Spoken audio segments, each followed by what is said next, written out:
नमस्ते, नमस्कार। आज हम बोर्ड का जो 2015 का पेपर है, क्वेश्चन पेपर माध्यमिक शिक्षा बोर्ड विज्ञान या साइंस का 10th का वो देखेंगे जो। और इसका क्या है कि हम साथ में क्वेश्चन के आंसर भी मैं आपको इसमें बताऊंगा। और सबसे ज़रूरी बात इसमें ध्यान रखने योग्य है कि इसमें 4 सेक्शन होते हैं, ए बी सी डी। तो आज हम पहला भाग है 2015 के क्वेश्चन का। इसके अंदर हम सिर्फ ए और बी सेक्शन के ही मैं इसमें आपको आंसर प्रोवाइड कराऊंगा, ठीक है। सी और डी के लिए अलग वीडियो बनाऊंगा, ठीक है। तो ए और बी सेक्शन दो ही शामिल होंगे।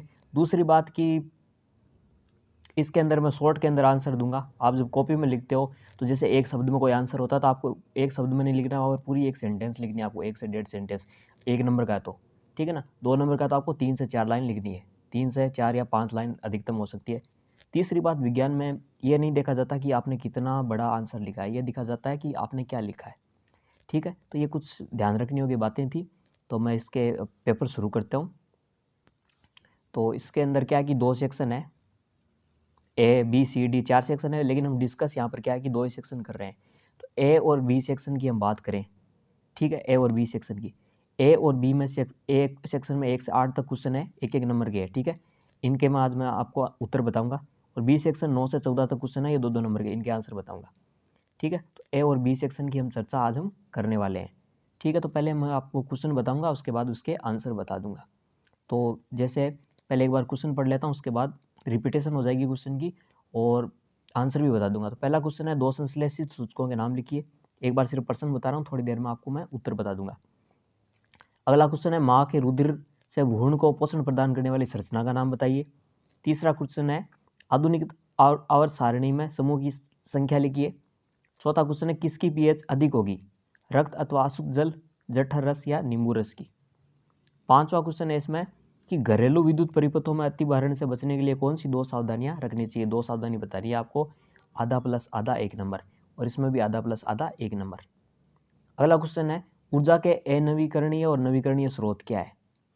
सातवां प्रश्न है, एक घरेलू विद्युत परिपथ में 5 एम्पियर का फ्यूज है, 100 वाट या 220 वोल्ट के अधिकतम बल्बों की संख्या क्या होगी जिसकी इस परिपथ में सुरक्षित उपयोग हो सके। यानी 5 एम्पियर की विद्युत फ्यूज लगा हुआ है किसी विद्युत परिपथ में, और 220 वोल्ट या 100 वाट के जो कितने बल्ब जलाए जा सके कि इस परिपथ को कोई नुकसान ना हो।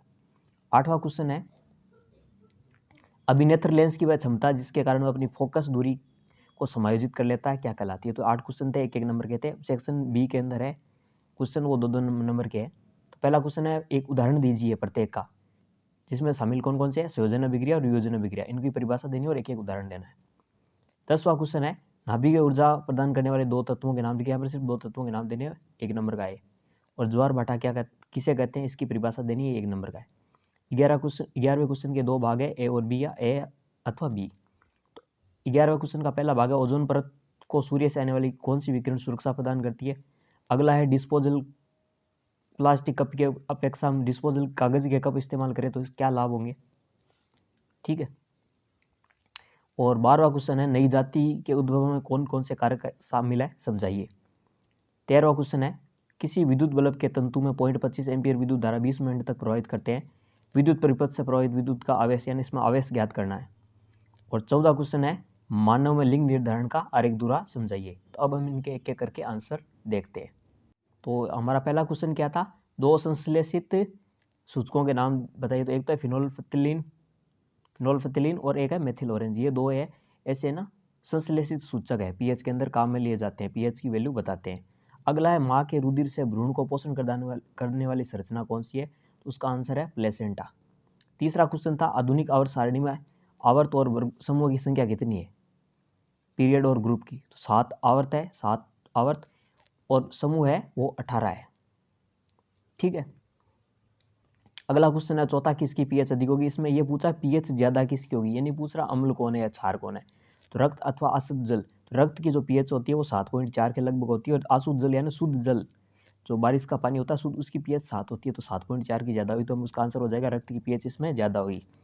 अगला जठर रस जो अमाशय में पाया जाता है पेट में, और नींबू रस, नींबू का रस, इसमें पीएच ज्यादा किसकी होगी। इसने यह नहीं पूछा यहाँ पर कि अम्लीय कौन है क्षारीय कौन है। जठर रस की पीएच 1 होती है, कम हो गई, और नींबू रस की ज्यादा होती है। अतः इसका आंसर हो गया नींबू रस की पीएच जठर रस से ज्यादा होगी, ठीक है। अगला क्वेश्चन है 5वां क्वेश्चन, कि घरेलू परिपथ में, विद्युत परिपथ में अतिभारण से बचने के लिए कौन सी 2 सावधानियां रखें। तो इसका आंसर है एक से अधिक संधारित्रों का संयोजन एक ही सॉकेट में नहीं करना चाहिए। अगला है परिपथ में विद्युत तारें उत्तम क्वालिटी की विद्युत रोधक पदार्थ से ढकी होनी चाहिए ना, जो पदार्थों के तार के ऊपर जो रबड़ आता है वो उच्च क्वालिटी का होना चाहिए। और एक से अधिक संधारित्रों का संयोजन एक सॉकेट में न करें। इससे क्या है कि इन दोनों से हम अतिभारण से बचाते हैं दोनों। छठा क्वेश्चन है कि ऊर्जा के नवीकरणीय, अनवीकरणीय और नवीकरणीय स्रोत क्या है। तो पहले बात करेंगे नवीकरणीय स्रोत।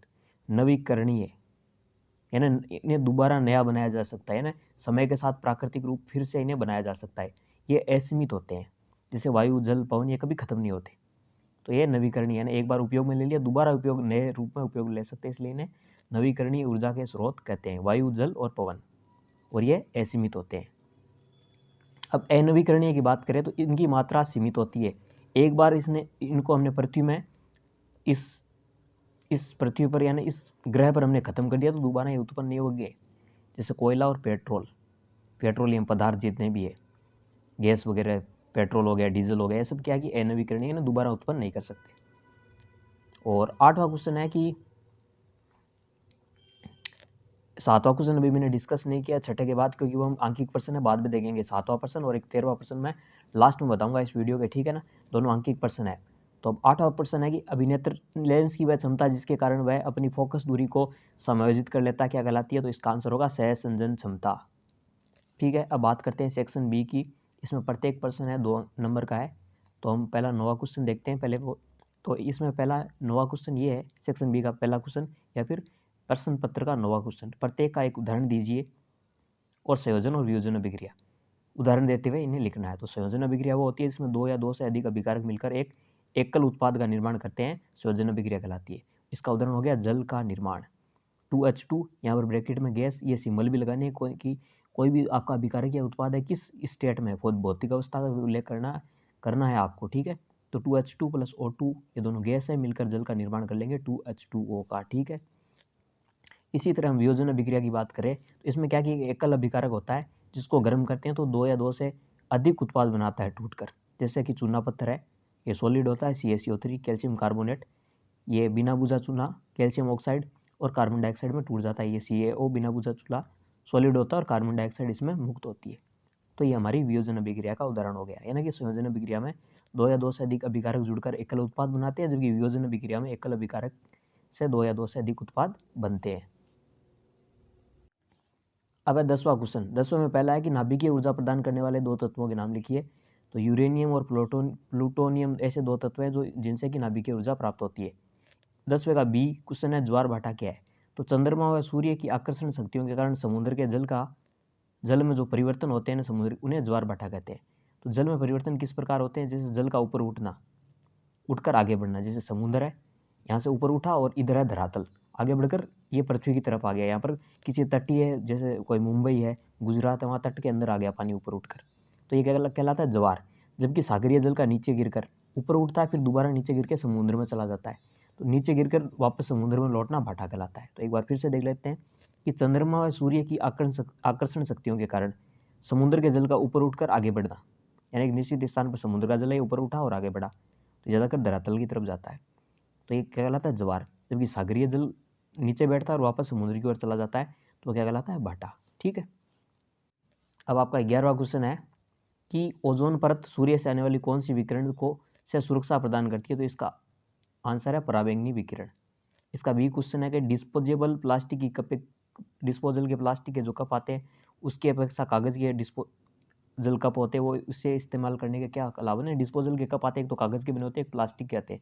तो कागज़ के इस्तेमाल करने से क्या लाभ है, एक तो पुनःचक्रण संभव है, पुनःचक्रण है, दोबारा उनका यूज कर सकते हैं, दोबारा पुनःचक्रित कर सकते हैं, रिसाइकिल कर सकते हैं कागज़ के कपों को, ये आसानी से अपघटित होते हैं। कोई भी प्लास्टिक है, प्लास्टिक के डिस्पोजल कप फेंक दिया ना, लगभग 200 साल तक लगते हैं, 100-200 या बहुत ज़्यादा साल लगते हैं, बहुत लंबा टाइम है जब तक पृथ्वी में अपघटित नहीं होते, और जलाने पर प्रदूषण बहुत ज़्यादा होता है, ठीक है। एक तीसरा हो जाएगा जलाने पर प्रदूषण, ये जो प्लास्टिक वाले कप है इनसे ज़्यादा होता है, जबकि कागज़ के कप से कम होता है। और यहाँ पर इस लाइन में मैंने शॉर्ट पर समझाया, आप लिख सकते हैं कि जो डिस्पोजल के कप है वो आसानी से अपघटित नहीं होते, जबकि कागज़ के जो कप है डिस्पोजल वाले, प्लास्टिक वाले तो आसानी से अपघटित नहीं होते, जबकि कागज़ वाले हो जाते हैं।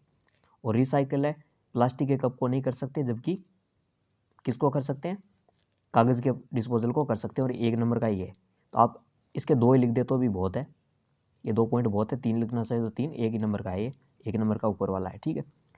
तो अब 12वां क्वेश्चन है कि नई जाति के उद्भव में कौन कौन से कारक शामिल है।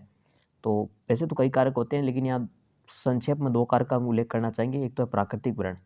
प्राकृतिक वरण का अर्थ क्या होता है, जो जीव अपने आप को नए वातावरण में ढाल पाने में समर्थ होता है, सक्षम होता है, वो जीवित रहता है, अन्यथा विलुप्त हो जाते हैं। तो नई जाति उत्पन्न कैसे हुई, पुरानी जाति से नई जाति उत्पन्न होती है, लेकिन पुरानी जाति भी नई जाति उत्पन्न करने के लिए जीवित रहना आवश्यक है। और वातावरण चेंज होता रहता है धीरे धीरे, वातावरण या जलवायु, तो जलवायु के अनुसार जो जाति अपने आप को ढाल लेती है वो तो बच जाती है, अन्यथा विलुप्त हो जाती है। तो पहला हो गया प्राकृतिक वरण। अगला है आनुवंशिक विचलन। जीन है, डीएनए का वह खंड जो प्रोटीन संश्लेषण करता है, जीन कहलाते हैं। और जीन है, ये आनुवंशिक जो गुणों का है, पीढ़ी दर पीढ़ी ट्रांसफर करती रहती है। तो पीढ़ी दर पीढ़ी आनुवंशिक गुणों का वहन करते हैं जीन। इनमें किसी भी प्रकार के परिवर्तन से नई जाति की उत्पन्न होती है, ठीक है ना।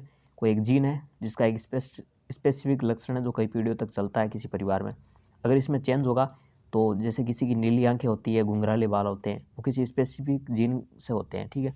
तो इस जीन में चेंज हुआ तो नीली नहीं होगी आंखें, कुछ अलग नीली में थोड़ा कलर में चेंज हो जाएगा, घुंघराले बाल है, ज़्यादा घुंघराले हो जाएंगे या कम हो जाएंगे, तो ये किसके कारण हुआ, जीन के कारण हुआ। और इसको क्या कहेंगे, आनुवंशिक विचलन। और प्राकृतिक वरण क्या है कि वातावरण के अनुसार खुद को ढालने की क्षमता, जो ढाल लेते हैं वो जीवित रहते हैं, नहीं ढालने वाले विलुप्त हो जाते हैं, ठीक है। अब 14वां क्वेश्चन है, मनुष्य के लिंग निर्धारण को आरेख द्वारा बताइए या दर्शाइए। तो इसमें क्या है कि माता होती है और एक पिता होते हैं मनुष्य के लिंग निर्धारण में। पिता होते हैं, उनके गुणसूत्र होते हैं 44 प्लस XY। 44 तो सोमेटिक होते हैं और ये होते हैं लिंग गुणसूत्र XY होते हैं, ठीक है। और माता होती है, इसमें होते हैं 44, तो ये हो गए दोनों में सेम, और इसमें XX गुणसूत्र होते हैं, लिंगीय गुणसूत्र। तो इनके 2 गैमेट बनते हैं, तो इसमें से 2 गैमेट कौन कौन से बने, X इधर गया और एक आधा X इधर दे दिया, तो 22 प्लस X और 22 प्लस X बनेंगे, माता से 2 गैमेट, ठीक है। और पिता से बनेंगे 22 प्लस X और 22 प्लस Y, 2 प्रकार के गैमेट इसमें बनते हैं। अब इनका संयोजन होता है, ठीक है। अब इनका संयोजन करें ना, मान लो ये 22 प्लस X वाला है, ठीक है, ये 22 प्लस X वाला है, ये संयोजन करेगा, किससे कर सकता है ये संयोजन, ये संयोजन 22 प्लस X पिता वाले से कर लेता है, तो 22 प्लस X मिलकर क्या बना लिया, लड़की बना ली, है ना। ये वापस से एक लड़की उत्पन्न हो गई, ठीक है। और ये दूसरा, ये 22 प्लस X है, इधर वाला भी 22 प्लस X है, तो ये मिलकर क्या बनने लगेगा, 44 प्लस XX, इससे भी एक लड़की उत्पन्न होगी, ये संभावना है। दूसरी संभावना की 2 संभावना होगी, 2 संभावनाओं से लड़की उत्पन्न होने की संभावना है, ठीक है ना। तीसरा है कि ये 22 प्लस X वाला इधर है और ये 22 प्लस Y वाले से संयोग कर ले, तो क्या कि एक 44 प्लस XY गुणसूत्र वाला क्या कि भ्रूण उत्पन्न होगा, या जिससे कि लड़का होगा। और ये 22 प्लस X वाला गेमिट इससे संयोजन कर ले 22 प्लस Y वाले से, तो भी 44 प्लस XY लड़का होगा। तो पॉसिबिलिटी 4 है, 2 पॉसिबिलिटी में लड़कियां उत्पन्न होती है और 2 में लड़के उत्पन्न होते हैं। तो हम कह सकते हैं कि 50% तो चांस है कि लड़की होगी और 50% चांस है कि लड़का होगा। तो यह है मनुष्य में लिंग निर्धारण का डायग्राम, ठीक है। अब 2 क्वेश्चन रह गए थे, वो हम देखते हैं। वो 2 क्वेश्चन कौन कौन से थे, एक तो था आपका 7वां क्वेश्चन, पहले 7वां देख लेते हैं।